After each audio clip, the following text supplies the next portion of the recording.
Com aval global, Israel mantém estupro e tortura de palestinos em prisões, matadouros humanos. Israel faz das prisões verdadeiros cemitérios para vivos e segue praticando violações sem obstáculos, investigações, julgamentos ou mínima opressão internacional.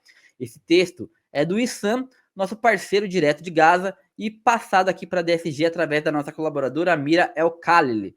Quais os destaques dele, Gui? O Issan, ele é esse nosso correspondente em Gaza, ele nos envia textos continuamente sobre a situação, ele traz uma visão muito próxima do que está acontecendo lá.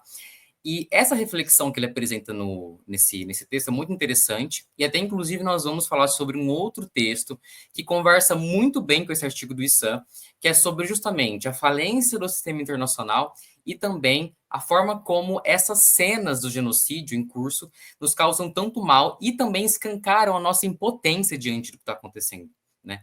Então ele fala, né, que as prisões elas ultrapassam as prisões de Israel, os limites da razão, elas funcionam como matadouros humanos, é como se as pessoas fossem enterradas, sepultadas vivas, certo?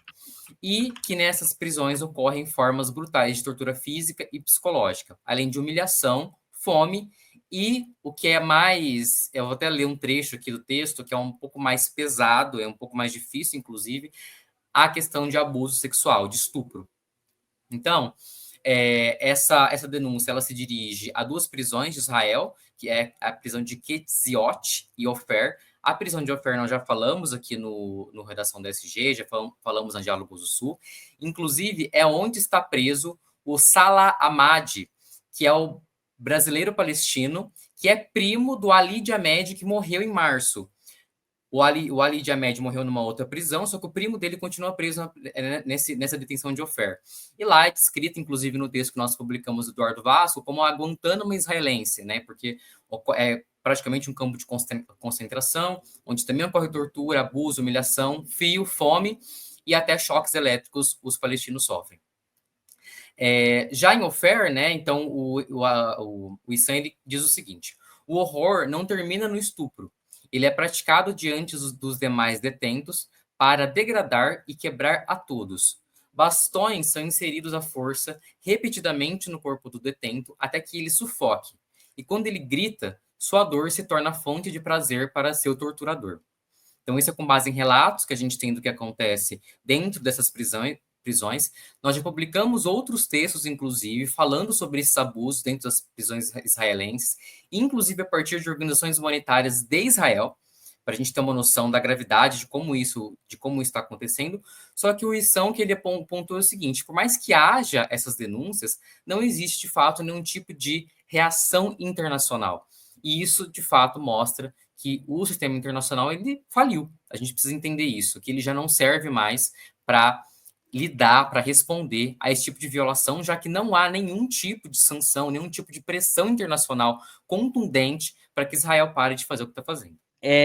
Eu andei, né, pensando nas últimas semanas, tenho feito essa reflexão sobre o grafismo dessa barbárie, que é uma coisa dos nossos tempos, traz ao presente o que deveria ser futurista e maduro, um passado retrógrado, assim, que mostra como nós, seres humanos, somos capazes de nos repetir num ciclo, assim, de erros quase infindável.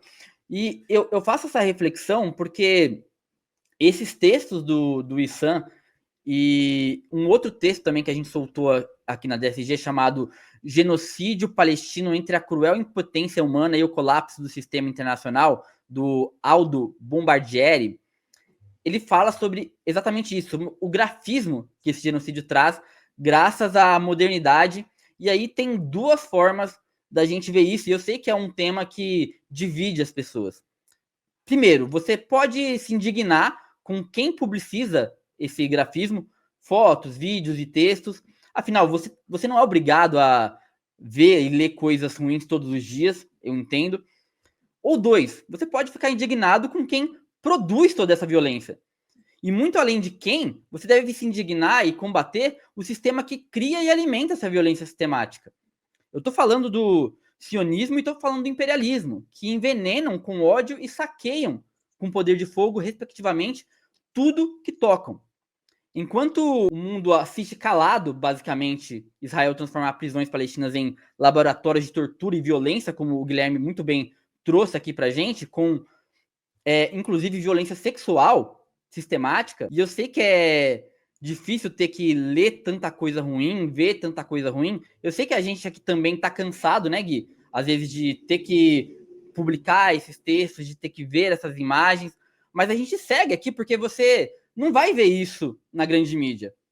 E sempre com aquela desculpa de que acho até covarde, uma desculpa covarde, que você é sensível demais para ver certos tipos de coisa. A Globo fala muito isso. Todo domingo no Fantástico, quando eles vão falar sobre o genocídio, eles mostram o lado de Israel e eles falam: a gente não mostrou as imagens dos palestinos porque é muito forte e é um conteúdo sensível.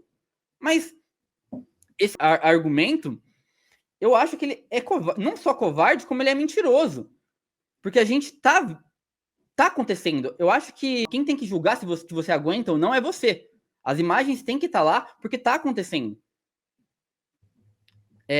Eu vou confessar que eu não me sinto no direito de desviar o olhar hoje.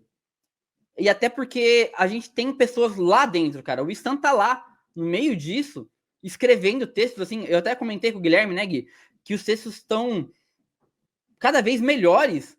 E o cara tá correndo no meio de uma guerra, no meio de um genocídio, lutando para sobreviver, enquanto reporta o que está acontecendo. Então, assim, se ele consegue, a gente tem que conseguir também. E se a gente consegue, vocês também têm que conseguir. Prestar atenção e não endurecer, e não achar que isso é uma coisa normal. É difícil a linha tênue entre entender, se indignar e não normalizar, eu sei. Mas é preciso fazer uma força, porque se o Issan tá resistindo lá, se tem uma garotinha, hoje eu vi um vídeo de 6 anos dizendo que vai resistir até encontrar o irmãozinho dela que foi sequestrado, toda ferida, sobrevivendo sei lá como, e ela tá resistindo, você também tem que resistir. Eu sei que é ruim, eu sei que é feio e não é bonito, não é para ser bonito. Mas eu acho que é necessário. Todos esses textos que a gente tem publicado, Gui, eu diria assim que existe o grafismo da imagem, o grafismo do vídeo e tem o grafismo textual também. Você lê a descrição dessas coisas que acontecem, não é fácil. Não é uma coisa gostosa de ler, né? Mas é necessário, eu diria, Gui. Sim, esse é um tema é uma questão bem interessante de se refletir sobre essa crueza dessas imagens. Toca muito, inclusive, na questão da comunicação, na questão do jornalismo, na questão de que quando a gente vê essas cenas é que nos causa consternação, quando a gente não está vendo, até mesmo quando a gente só ouve uma palavra, algum texto, né, uma frase, uma explicação oral ou textual sobre o que está acontecendo é uma coisa.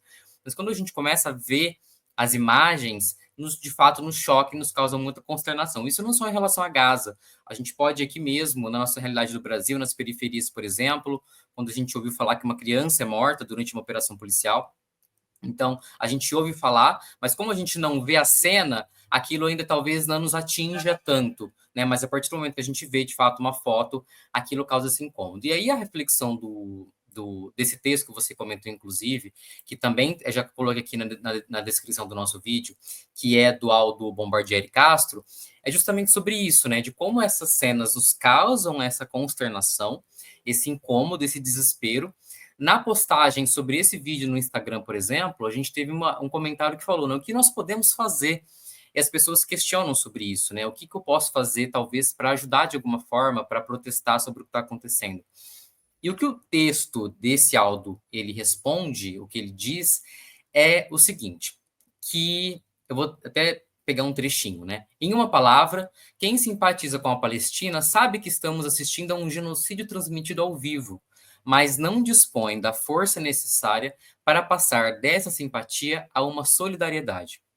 Então, o que ele explica é que o próprio sistema em que a gente vive, esse sistema liberal, criado inclusive pelo Ocidente, que está em falência nesse momento, que Gaza, inclusive, escancara essa falência, esse sistema nos enfraquece e nos impede de ter uma ação concreta. O que a gente fica esperando sempre é que os nossos líderes façam alguma coisa, porque eles sim têm voz e poder para fazer alguma coisa nesse sentido.